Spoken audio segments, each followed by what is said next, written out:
Hello there, and welcome to part 6 of You're Being Shaped, which is a series of videos I'm doing on Vance Packard's book, The People Shapers.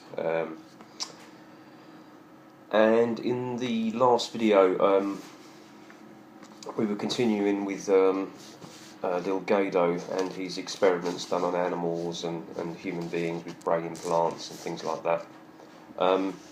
And I was mentioning a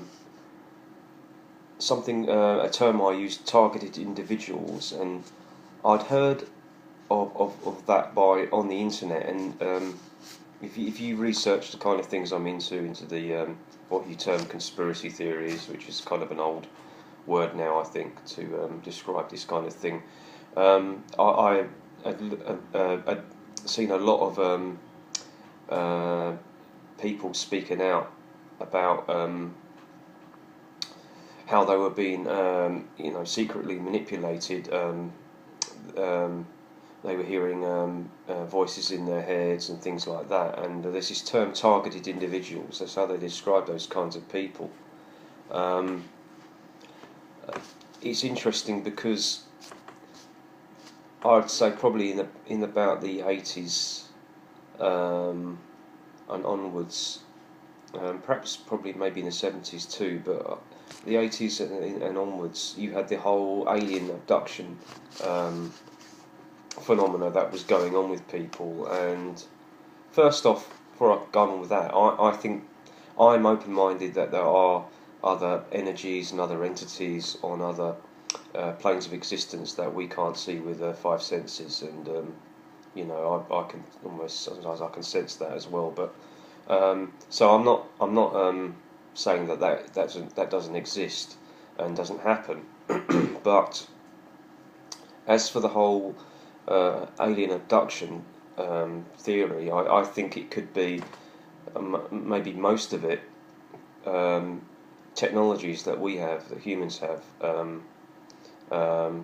basically being used upon certain individuals where they really want to test the technology. They really want to push it as far as they can go to see what it's capable of. And these experiments could be done privately as well, in underground military bases where you got test subjects no one knows about, and they're doing all sorts of mind control experiments on them, testing technology. But I just thought right now, as was discussed with Delgado, it's different when you test something on a animal in a laboratory, the jail, he called it, just as if you were to test it on a human subject in jail, or being held in some underground base where no one knew about them. That's an artificial environment. If you're gonna, or it's a very restricted environment. If you're going to test it in another environment, they may have different reactions, and so it's quite valuable to perhaps pick random people all over the globe and really push this technology to see what you can do with it and how they would react, and also how would people respond to them, and how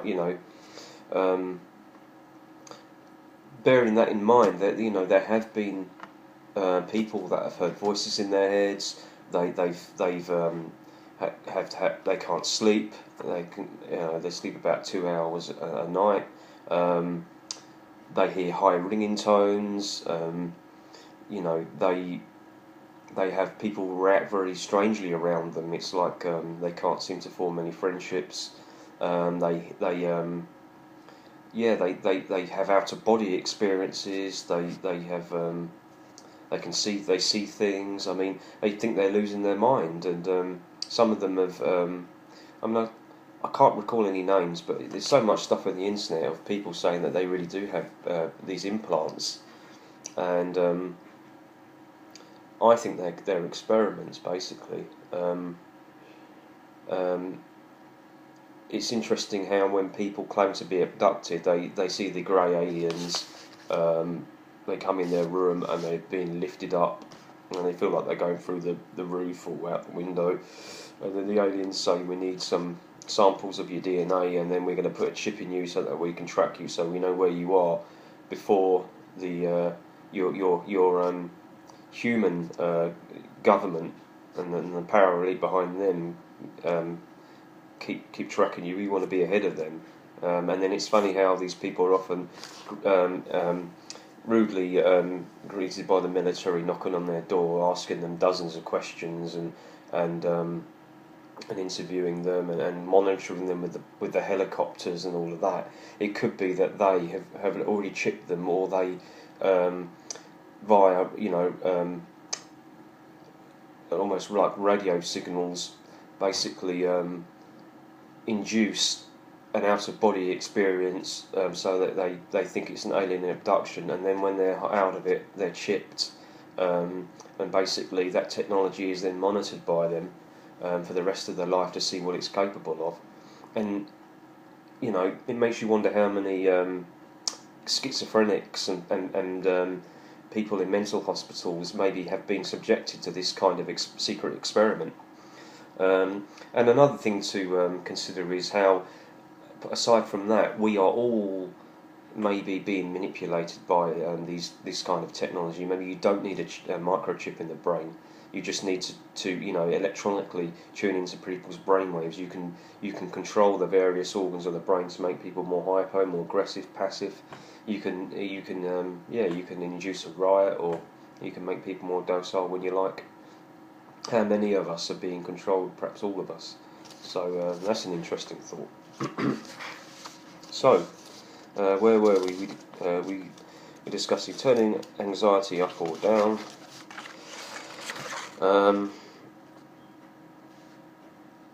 Here it says turning on ecstasy, titillation or nausea. And let's read this. The fact that the brain apparently has pleasure centres was discovered accidentally by the psychologist James Olds, another pioneer of brain probing. In experimenting with rats while he was at McGill University, he applied an electric current deep into a rat's brain as it explored a maze. He assumed that the electrode was in or near a pain centre that would cause the rat, when stimulated, to shun a certain area of the maze. Instead, the rat seemed to develop a love affair with the area. Later, Olds invented ways that rats could electrically stimulate themselves if they wished. By pressing a lever, some rats seemed to delight so much in the sensation, whatever it was, that they pressed the lever 8,000 times in 1 hour. Other investigators have found that rats will keep pressing the lever with only occasional halts for food, drink and naps for up to 21 days. Here seemed to be a source of some sort of pleasure for which there was no satisfaction or sedation. It is conceivable that the animals were just compulsively scratching some kind of itch created by the stimulation, but human verbal reaction to the same kind of stimulation would indicate otherwise. And they're talking about the experiments done on real people here. Right, humans having more complex brains and a wider range of emotional reactions have not matched the rats in obsessive pursuit of electrical delight. But we do have pleasure centres in the brain, and the pleasure involved often appears to have sexual overtones. A male interviewer on Delgado's team talked with 3 different epilepsy patients on several occasions while each was having one of his temporal lobes electrically stimulated. 2 of the patients were young women, one was an 11-year-old boy. I mentioned an experiment done with a child. I think this is it here. Yeah. All express pleasure. One of the women, normally quite prim, started giggling, became flirtatious, and finally expressed a desire to marry the interviewer. The second woman, who was new to the interviewer, became extremely talkative, expressed fondness for him, and kissed his hands. The boy's behaviour was even more intriguing. He was stimulated a few seconds every 4 minutes. So let's read on in another section we've got. After one stimulation, he said, "Hey, I like those." After about 45 minutes, he expressed fondness for the male interviewer.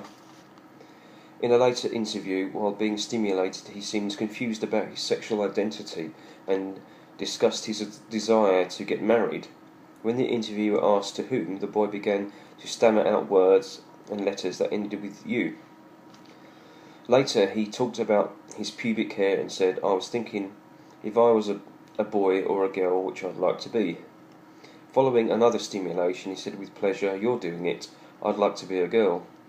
In a later interview, when there was no stimulation, a reference was made to his remarks, and he became markedly anxious and defensive. So that's quite disturbing, isn't it? Here's one about self-stimulators. I think old self-stimulators for rats inspired Robert Heath of Tulane to develop one for humans. It is a portable device that is strapped to the waist. By pushing buttons activating electrodes in the brain, a person can modify his mood at will. With Heath's mental patient stimulation on the septal area seemed to bring the most pleasure. The septal area. Patients said they felt great, and some clearly had sexual thoughts. One male pressed his septal button for 400 times in an hour. On the other hand, if the patients forgot and pushed the hippocampus, I think I pronounced that right, hippocampus button, they said they felt sick all over. There must be another section of the brain. One patient, while pushing the septal button, induced a sexual subject and broke out into a broad grin. Another patient, out of apparent frustration, set a record for button pushing. He seemed to be trying to achieve an orgasm.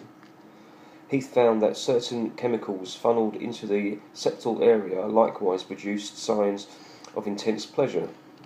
Electrical stimulation of the septal region, he finds, is more likely to produce profound pleasure if a mental patient is suffering physical or emotional pain than if he is feeling well. That's interesting. Some have speculated that with further investigation and refinement it might become possible for people rigged with push buttons to enjoy orgasms at a whim and without the need of either a partner or masturbation. It is something one might choose to do during an interlude of commercials on TV. Russian scientists have reported evocating orgasm from a few of the people involved in a test of electrical stimulation of the ventrolateral thalamic region of the brain. A more commercially attractive titillator would be something that could be taken orally like a pill, and you've got the Soma with a Brave New World, haven't you? And he mentions here something about LSD and speed pills. But as I said, the control that they have there on those test subjects is frightening. And it just, when I read this, I actually didn't think experiments like this went on openly. I suspect it goes on secretly and far worse than this. But this is going on openly. These were real guinea pigs, weren't they? Certainly makes you think what they have now and how, as I said, how all of us could be, easily, covertly manipulated and stimulated on a daily basis without us knowing it. That could be a real. That's the maybe the hallmark of a trademark of a real successful technology, and this is what we were being introduced to way back then.